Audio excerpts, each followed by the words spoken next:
Ben, quand je partais de la maison, je rentrais, on devait pointer. On pointait, puis on allait au vestiaire pour se changer. Et puis après, ben, on rentrait dans la pièce où il y avait les métiers. Et puis bon, on attendait que le sifflet sonnait 13 heures pour les autres partir. Et puis nous, on prenait la place. Ouais. Et alors le matin, on s'amenait, on s'installait à notre machine. 7h30, je commençais. 7h30, il y avait un bouton au bout, on mettait en route l'arbre et tout de suite, on travaillait tout en même temps.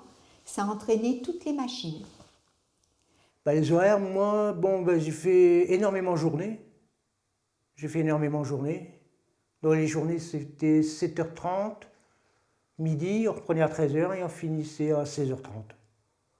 Après, donc, on avait une petite pause de 10 minutes entre 8h20 et 8h30. On prenait le petit-déj, mais à notre place, on sortait la bouteille thermos, les tartines, le fromage, enfin tout, quoi. C'était la pause petit-déj. Et on recommençait à travailler. Pas une minute de plus, hein, c'était 10 minutes. Les horaires, c'était donc 3 x 8, hein, c'était 5h, 13h, 13h, 21h, ou l'équipe de nuit. Donc ça m'arrivait de faire 2 jours de 5h à 1h, un jour d'1h à 9h et 2 jours de nuit.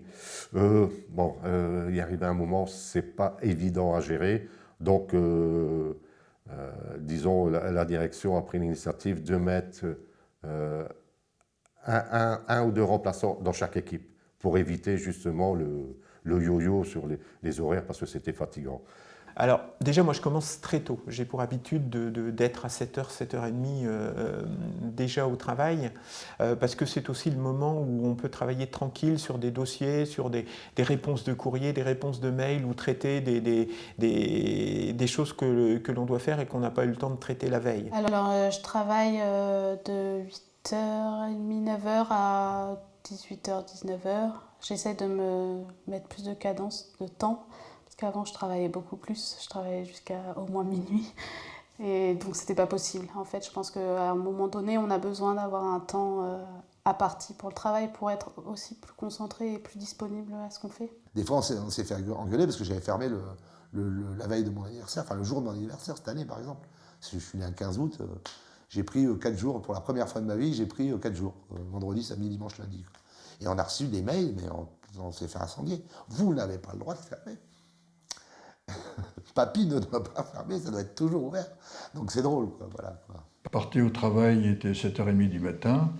À midi, j'avais un petit break qui me permet de rentrer chez moi pendant 1 heure. Et puis retour à l'usine vers 13h30 jusqu'à 20h, 19h30, 20h. 6 jours par semaine, donc samedi matin compris. Hein, et donc j'avais la chance à l'époque de faire, pour rire, disons, 55 à 60 heures de travail par semaine. Et ça ne me pesait pas du tout. On travaillait combien d'heures par semaine? En ce temps-là, c'était 40 heures.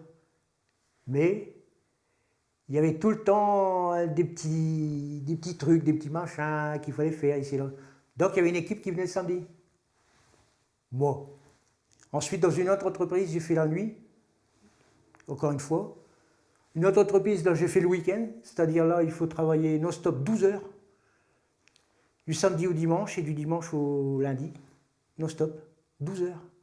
C'est-à-dire de 5 heures au soir, 5 heures au matin. Jusqu'à que l'autre équipe arrive. Là, on dit oui, mais après, tu as la semaine. D'accord, mais 12 heures, il faut les faire. Hein. C'est spécial. À la nuit, c'est spécial, mais c'est très solidaire entre les gens, sont très solidaires parce que ils n'ont pas comme en journée. Aux journées, on avait une équipe de mécaniciens pour les dépannages de 30 personnes. La nuit, on en avait 2. Donc, ce qui se passait, c'est que quand il y avait de gros dégâts, les agents de maîtrise donnaient un coup de main aux mécaniciens, moi-même je donnais un coup de main, allez, on y allait, mais ça nous rapprochait, et ça c'est les plus belles années au niveau humain, l'équipe de nuit. Moi, personnellement, je ne suis pas fait pour la nuit.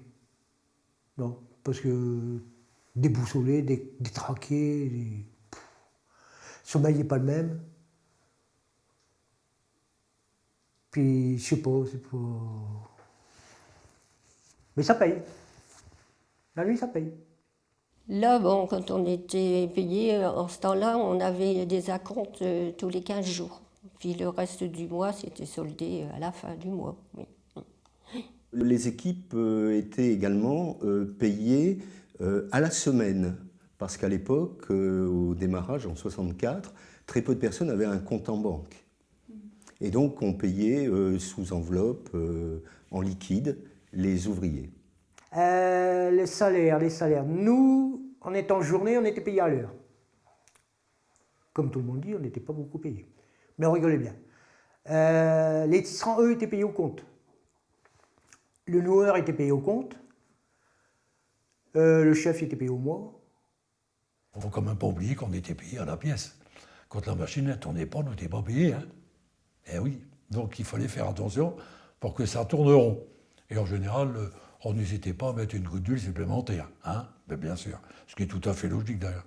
Le tableau de production, c'était le nombre de passages de navette, ce qui s'appelle une duite.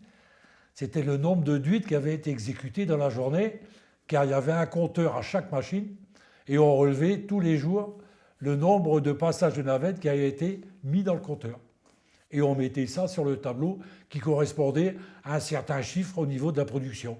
Car au textile, on a toujours essayé de travailler au plus bas possible, avec les salaires bas et les cotisations les plus basses. Ça, c'était le défaut du textile, parce qu'ils voulaient gagner au maximum au niveau de la rentabilité. Vous savez, dans la journée, on se côtoyait seulement à l'heure de la pause. Autrement, il fallait toujours travailler parce qu'on avait les surveillants qui passaient. Dès qu'on parlait, ça n'allait pas. Donc on parlait de notre travail quand on faisait une pause. Déjà, en parlant de surveiller, là-bas, chez Tissavel, il y avait un bonhomme.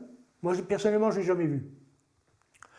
Mais on m'avait dit, il y avait un bonhomme dans l'entreprise qui passait voir le travail qu'on faisait. Il ne mouchardait pas rien du tout, hein, mais il était payé pour surveiller ce qu'on faisait. Jamais vu ça.